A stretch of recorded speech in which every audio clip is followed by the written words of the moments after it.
front of our hidden cameras and charging us thousands. Would you explain to us why you did it?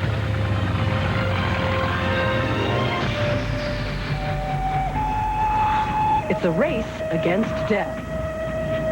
A tradition that goes back thousands of years. And it could save an ancient Indian tribe from a deadly 20th century epidemic. I have a number of patients and friends who are Zuni Indians who have really been literally outrunning diabetes. Tonight, a surprising answer to a modern medical mystery. It's in our blood. The Zunis are runners. From ABC News, with anchors Diane Sawyer in New York, Sam Donaldson in Washington, Chief Correspondent Chris Wallace, Judd Rose, Jay Shadler, Sylvia Chase, John Quinones, and Renee Poussaint, this is Prime Time. I want you to make some friends this summer. They were 9 great kids, having one great summer.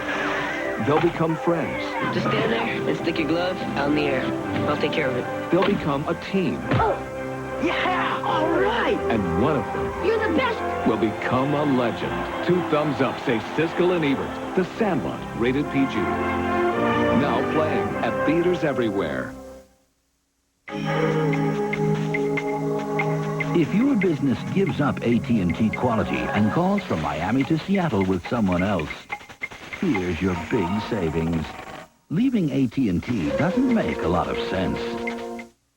Imagine a rent-a-car company that offers special delivery right to your door. That's Enterprise. Call us. We'll come pick you up. Drop the car off. We'll drop you back. Enterprise, a special rent-a-car company that gives you special delivery. Saturday, an ABC special. We destroyed their island paradise. Now the natives are returning. But is it safe? Bikini Island, Forbidden Paradise, Saturday.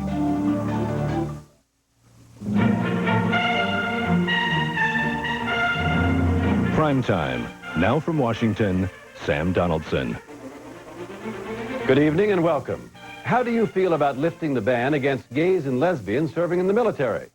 Well, no matter how you answer that question, you will be interested in what we're going to show you tonight. Not the arguments for and against the ban. That is not our story. But the way in which the military services have attempted over the years to enforce it. Now, many people, both in and out of the services, feel strongly that the ban against homosexuals should be retained in the name of preserving good order and morale, President Clinton's opposite view notwithstanding. But our guess is that not very many people on either side of this issue will agree with the tactics used against gays and lesbians in an effort to find them, separate them, and in some cases, imprison them.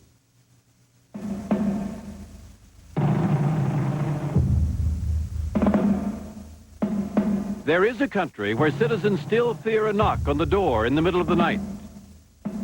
A place where people are ordered to denounce their friends and threatened with prison if they don't confess. This country is the United States. And the subjects under attack are people who have chosen to serve their nation. They are homosexuals in the military. And the hunt for them is leaving a trail of broken careers and damaged lives. We were all ripped out of the closet. All my freedom was taken away from me just for being gay. Drag you from your house, slap you around. In the 1980s, while many institutions were becoming more tolerant of homosexuality, the military was actually moving in the opposite direction. This government report reveals that a record 17,000 gays and lesbians were hunted down and kicked out between 1980 and 1990. And the zeal with which the military often conducts the search is to some reminiscent of the communist witch-hunting days of the 1950s. It's so quintessentially entirely against everything this country is supposed to stand for. Randy Schultz has just completed 5 years' research for his book, Conduct Unbecoming, on the treatment of gays and lesbians in the military. In conducting nearly 1,100 interviews, he found the military all too willing to use questionable tactics to root out gays. Now, a lot of times these are just kids. These are 19, 20-year-old kids. The agency will take the kids into a small room, lock the door, and then tell them that they'll go to prison if they don't confess to being gay and if they don't turn in other people. They put me in a 6x4 cell. Steve Ward was an 18-year-old based at Chanute Air Force Base, Illinois, when the Air Force decided to interrogate him on suspicion of being gay. He and several other servicemen and women agreed to share their stories with us. 27 hours in this room. They come back and pull me out. I already urine was on the floor where I didn't have no place to go. I had to do it all that. It was just nasty. Well, how long did this confinement go on? Week and a half. The interrogators suspected that Ward was gay, but they needed evidence, so they used a tactic widely employed in such cases. They simply held him until he confessed. I'm gay, let me out. I don't know nothing. They wanted me to name names. I didn't know no names. Steve Ward was given a dishonorable discharge.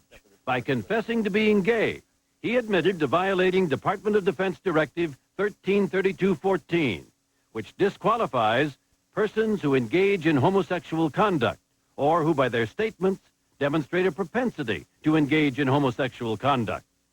But the man who drew up that directive now says it was never meant to be used the way the military has used it. I never intended to include private conduct. I assumed that what people did in their own private lives was not a matter for the military. Dr. Lawrence Korb was Ronald Reagan's Assistant Secretary of Defense for Manpower in 1982. I never thought that on the basis of that directive, people would actually step up efforts to get gays and lesbians out of the military. It's treated by the investigative agencies like these people are the worst kind of criminals, and they use the investigative tactics that are used for the worst kind of criminals to find gays. The agencies are the Criminal Investigation Command for the Army, the Naval Investigative Service for the Navy and Marine Corps, and the Office of Special Investigations for the Air Force. Better known by their initials, the CID, NIS, and OSI are known to employ similar tactics to flush out homosexuals. This man was a photographer for the CID, on the trail of two suspected lesbians. The agents had the window sills with microphones. They had recorders. There were also human ears at the door, as well as the electronic ears. We just needed the right sounds. When they heard sounds of sex, they broke open the door. He showed us how he then jumped in, shooting. They were scrambling for the covers. They were trying to cover up. Everybody's moving into bed real fast, trying to get under the covers. Military police was pulling the sheets off of them.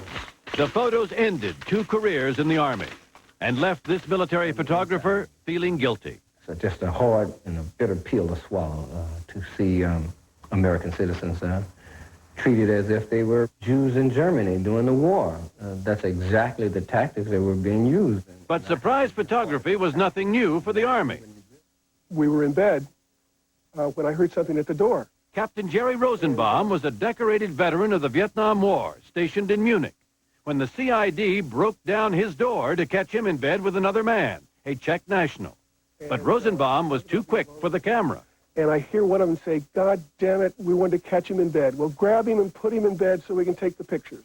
The surveillance had failed, but the CID agents were ready with another tactic.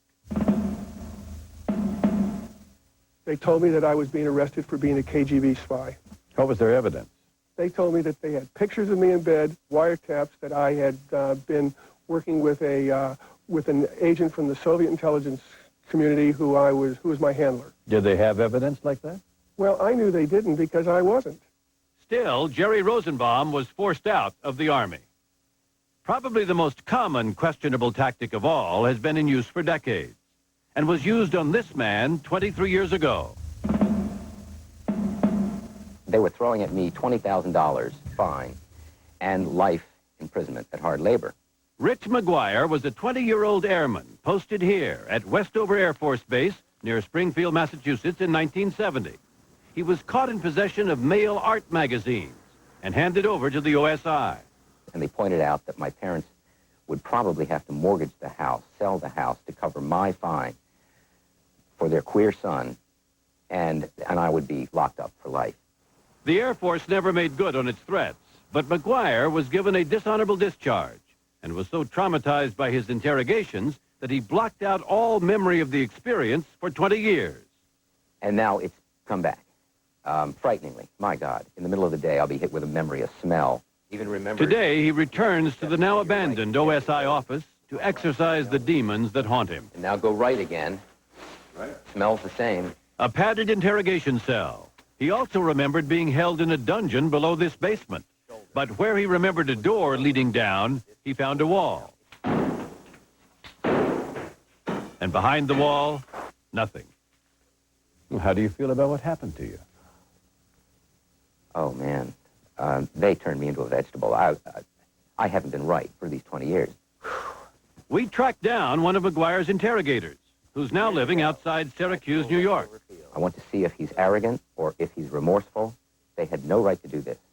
The agent doesn't remember McGuire at all, but he does remember investigating a lot of homosexual cases on flimsy allegations. Oh, a lot of them were flimsy. But, I mean, if there was an allegation made, somebody went and investigated it. People were scared of gays. And there was some kind of a plot, and they were open to blackmail because they weren't open about their behavior. I mean, those are the things that I remember. Yeah. I mean, that's kind of what you were taught. Those people working in that system were duped. They were duped by ignorance. I was duped by that same ignorance. Karen Gautney was a special agent for the Naval Investigative Service for 5 years during the 1980s. Regional Agent of the Year for 1985. She resigned, ironically, after coming to terms with her own homosexuality. But she remembers being taught a doctrine of discrimination, beginning with her first job interview. In that interview, the interviewers, who were themselves agents, made a big issue out of homosexuality, asking me what my experience had been, what my thoughts were, if I had a problem investigating gay people. Did they ask you whether you had a problem investigating thieves? No. Or a problem investigating rapists? No. But they did ask you whether you had a problem investigating gays? That's right. What was their attitude toward gays? That gay people are high security risks. But the military had known for a long time that that was a highly questionable assumption, since it commissioned this report in 1957. And in 1988, another report, both telling the Pentagon that as a group, homosexuals are not a security risk. And yet Karen Gautney and her fellow agents plowed ahead, using an archaic sodomy law that makes a crime of anal or oral sex, a law virtually ignored in the rest of American society, but used in the military against gays. Of course, sodomy can be practiced by heterosexuals. Mm-hmm. And were those cases investigated? I have no knowledge of any case of heterosexual sodomy ever being investigated. So the crime wasn't sodomy? The crime was being gay. And in the late 1980s, one of the worst places to be gay, or even to associate with gays, was here at the Marine Corps Recruit Training Center on Parris Island, South Carolina. Hey, put it back together right now. Because the Naval Investigative Service believed a group of lesbians calling themselves the Family was disrupting good order and discipline. Among the suspicions, that lesbian drill instructors were using their positions of authority to take sexual advantage of young recruits. The NIS had a massive investigation on its hands. I was a friend of a woman who was suspected, who was being investigated of being a homosexual. Terry Knox was a Navy petty officer and a young mother when she was spotted giving a hug to a suspected lesbian here in a supermarket parking lot some 6 miles off base. They refused me a lawyer on several occasions. They threatened to take my daughter away from me and put me in Leavenworth if I didn't tell them what they wanted to know. A judge ruled that Terry Knox had been coerced to confess. She was cleared, but denied reenlistment. Marine Corporal Barbara Baum was not so lucky. With a rating of 4.9, she was about as close to a perfect 5-0 Marine as one could be. And she had a letter of commendation plus an award of merit to prove it. But she also had a secret, and the NIS got the details in her lover's confession. Barbara Baum and a woman friend who was also in the military spent the night together in this motel here in Beaufort, some 6 miles from Parris Island. Now, some would say that what may have gone on sexually behind closed doors between consenting adults was no one else's business. But that is not what the military said. I was charged with sodomy, conspiracy to obstruct justice, obstructing justice, and indecent acts with women.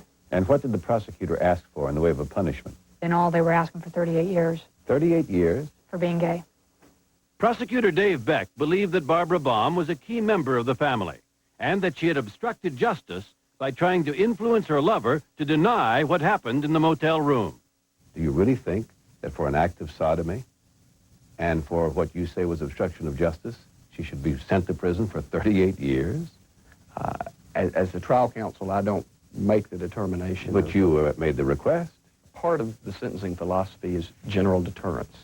Part of it is specific deterrence. You punish somebody who is convicted of a crime for their offense. Part of it is general deterrence. General deterrence of 38 years, Mr. Beck? If that's what it was. Who were you deterring? Well, the whole group, the family group. I question it because were you not the trial counsel, the chief trial counsel who prosecuted Sergeant Clayton Lone Tree? I was. He was convicted of treason in connection with our embassy in Moscow. Is that correct? That's correct. And he got 30 years. That's correct. Well, how could that sentence of 30 years for a convicted treasonous person be equated with homosexuality and obstruction of justice and ask for 38 years? I'd have to go look at the transcript in the Lone Tree trial, and perhaps you have. I don't know. Barbara Baum did not get 38 years, but the judge did send her to the military prison in Quantico, Virginia, for 1 year. When I first walked into Quantico, the clanking of the jail cells just closing and knowing I'm here for a year, it was so hard to deal with. So you gave them names? Yes. Real names? Yes. And I feel very badly for what I did to everybody. In all, 3 Marines went to prison. 18 others were discharged, and at least a dozen more resigned quietly during the Parris Island Purge. We wanted to ask then Marine Corps Commandant General Alfred Gray if he ordered the purge at Parris Island upon seeing that report. He didn't return our calls, but we caught up with him at Washington National Airport. Naturally, when you have these kind of allegations or these kind of reports, well, you have to take action and look into it, and we did. Are you familiar with the tactics that some of the Navy investigators used down there to try to get to the truth of this?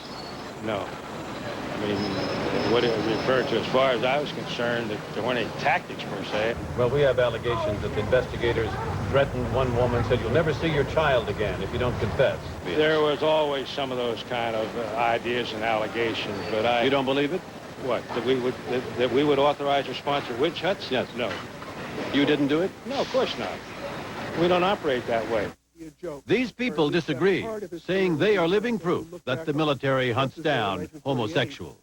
If one poor sucker doesn't have to go through the incredible loneliness, the degradation, self-hate, fear of, if that can be ended, that would have been worth it. We asked the 3 military investigative services involved about all this. All denied that they aggressively go after homosexuals or that they employ the tactics that we have seen described tonight. For instance, the director of the Naval Investigative Service, which handled the Parris Island cases, told us his organization does not violate servicemen's rights and does not initiate investigations without any indication of criminal activity. But apparently Secretary of Defense Aspen feels some changes may be required. A statement to us from his office says, "The process currently underway to end discrimination against homosexuals in the military based on status will deal specifically with investigative policy concerning homosexual conduct." By the way, we want to thank the National Security News Service, a public interest group here in Washington, for their help on this story. Still to come, a notorious group of highway con artists busted. Why'd you do it? More. Free delivery, 6 minutes west of Beaverton on TV Highway. The man in this car has been drinking, and he's in no condition to be driving. The next time you've been drinking, learn a lesson from this guy. Take a cab.